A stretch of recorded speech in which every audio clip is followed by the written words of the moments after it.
5.7 से कम होनी चाहिए। और अगर 5.7 से हम जो भी खाना खाते हैं उसमें कार्बोहाइड्रेट जो है वो ग्लूकोज में कन्वर्ट होते हैं, जज़ब होने के बाद ब्लड स्ट्रीम में चले जाते हैं।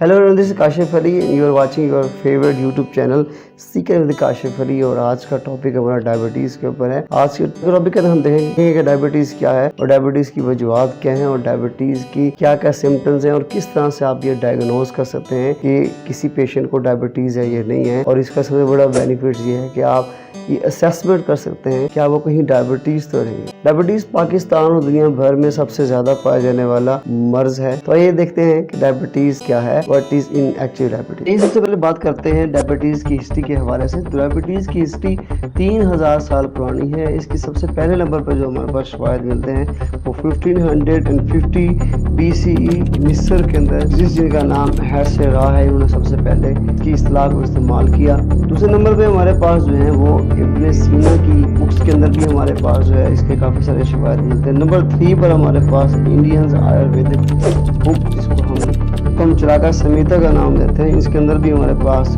इस बुक के शवाहिद मिलते हैं। मैनी मोर अदर 17वीं सेंचुरी के अंदर थॉमस वेलिस ने फाइनली डायबिटीज मेलाइटस का नाम दिया। साल 2022 की वर्ल्ड हेल्थ ऑर्गेनाइजेशन और इंटरनेशनल डायबिटीज फेडरेशन के मुताबिक 137 मिलियन लोग अब तक इफेक्टेड हो चुके हैं इस डायबिटीज से। और पाकिस्तान में ये नंबर बहुत बड़ा है। टोटल पॉपुलेशन का 26.9% लोग इस डायबिटीज से इफेक्टेड हैं।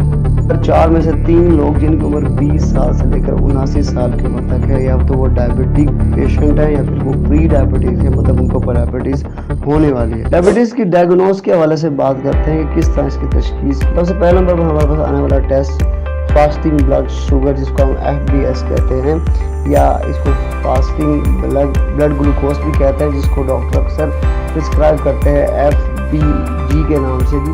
तो ये टेस्ट किया जाता है, इसके अंदर पेशेंट को तकरीबन 12 से 14 घंटे तक फास्टिंग यानी कि खाली पेट रहना लाजमी। ग्लूकोज की नॉर्मल रेंज हमारे पास है वो 70 मिलीग्राम पर डेसीलीटर से लेकर 110 मिलीग्राम पर डेसीलीटर तक हो सकती है। उसके बाद नंबर 2 पर हमारे पास जो टेस्ट है वो ओरल ग्लूकोज टॉलरेंस, जिसको हम OGT कहते हैं, और ये फास्टिंग ग्लूकोज टेस्ट के साथ ही कराया जाता है और ये तकरीबन 2 घंटे बाद ये टेस्ट कराया जाता है। और इसकी नॉर्मल रेंज जो है वो 110 से लेकर 170 मिलीग्राम पर डेसीलीटर तक हो सकती है। नंबर 3 पर हमारे पास आने वाला टेस्ट HbA1c है। ये हीमोग्लोबिन के अंदर मौजूद ग्लूकोज की मिकदार को जांचा जाता है और इसके अंदर पिछले 3 माह की जो है वो ग्लूकोज की रिपोर्ट हमारे पास देखी जा सकती है। इसकी नॉर्मल रेंज हमारे पास जो है 5.7 से कम होनी चाहिए। और अगर 5.7 से लेकर 6.4 तक है तो ये प्री डायबिटिक, मतलब इस पेशेंट को डायबिटीज़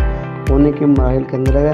और इस तरह अगर 6.5 उससे अबव हो तो फिर हम ये कहते हैं कि कन्फर्म हो चुका है कि पेशेंट को डायबिटीज़ है। नेक्स्ट हम देखते हैं कि डायबिटीज़ की टाइप्स के हवाले से बात करते हैं। तो डायबिटीज़ की 3 कैटेगरी का डिवाइड किया जाता है, जिसको नंबर 1 पर हमारे पास टाइप 1 डायबिटीज़ कहते हैं और नंबर 2 पर हमारे पास जो है टाइप 2 डायबिटीज़, और नंबर 3 हमारे पास जो है आजकल बहुत ज़्यादा कॉमन होती चली जा रही है, दैट इज जेस्टेशनल डायबिटीज़।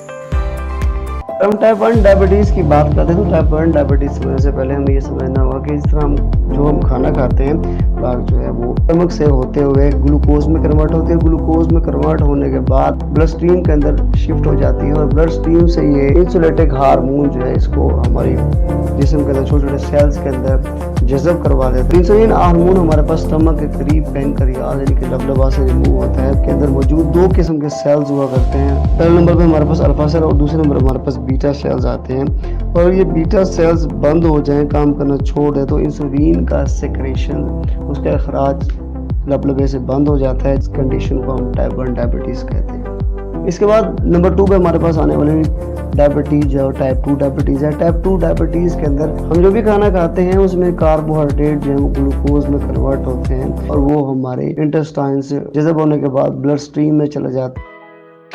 यहाँ पैंक्रियास हमारे बॉडी के अंदर इंसुलिन हार्मोन रिलीज करता है और यही इंसुलिन हार्मोन हमारी बॉडी के अंदर ग्लूकोज को बॉडी सेल्स के अंदर जज़ब करने के अंदर अहम किरदार अदा करता है। अगर हमारे सेल्स बहुत ज्यादा फैटी हो जाए तो ये इंसुलिन हार्मोन को एक्सेप्ट करना बंद कर देते हैं। इसी अमल को हम इंसुलिन रेजिस्टेंस का नाम दिया करते हैं। नेक्स्ट अगर हम बात करते हैं टाइप 2 डायबिटीज के सिम्टम्स के हवाले से, टाइप 2 डायबिटीज के सिम्टम में पहले नंबर पे आने वाला सिम्टम फटीग, दूसरे नंबर ब्लडी विजन के आपको दुगना नजर आता है, तीसरे नंबर पे एक्सेसिव थ्रस्ट। इस किस्म के पेशेंट को प्यास सर्दी और गर्मियों के अंदर बाकी लोगों के साथ बहुत ज्यादा महसूस होती है। इस तरह नेक्स्ट हमारे पास है इंक्रीज हंगर, इनको बार बार भूख लगती है क्योंकि इन लोगों के बॉडी सेल्स ग्लूकोज एक्सेप्ट नहीं कर रहे होते, सेल हमेशा स्टार्विंग कंडीशन के अंदर रहते हैं। और लास्ट में एक्सेसिव यूरिनेशन, ये सिम्टम इंसुलिन रेजिस्टेंस के पेशेंट के अंदर एक बड़ा सिम्टम है। ब्लड के अंदर बहुत ज्यादा एक्सेसिव ग्लूकोज होने की वजह से किडनी को एक्सेसिव ग्लूकोज को रिमूव करने के लिए बार बार काम करना पड़ता है। तो इस किस्म के पेशेंट ज्यादा टाइम तक यूरिनेट करते हैं as compare to other person.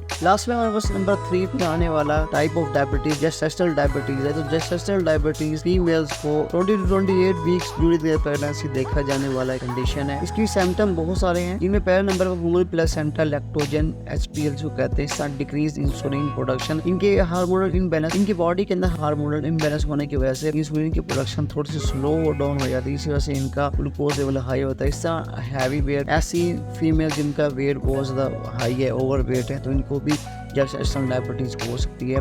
इस तरह नेक्स्ट है हाई कोलेस्ट्रॉल लेवल, और इनका cholesterol level during the pregnancy ज्यादा है तो बॉडी सेल इंसुलिन को रेजिस्ट करना शुरू कर देते हैं, जिस वजह से जेस्टेशनल डायबिटीज इनको होना स्टार्ट होती है। लास्ट पर है एज हायर देन 25 और 30, ऐसी फीमेल जिनकी उम्र 25 या 30 साल ज्यादा हो, इनके अंदर जेस्टेशनल डायबिटीज बहुत ज्यादा देखी जा सकती है।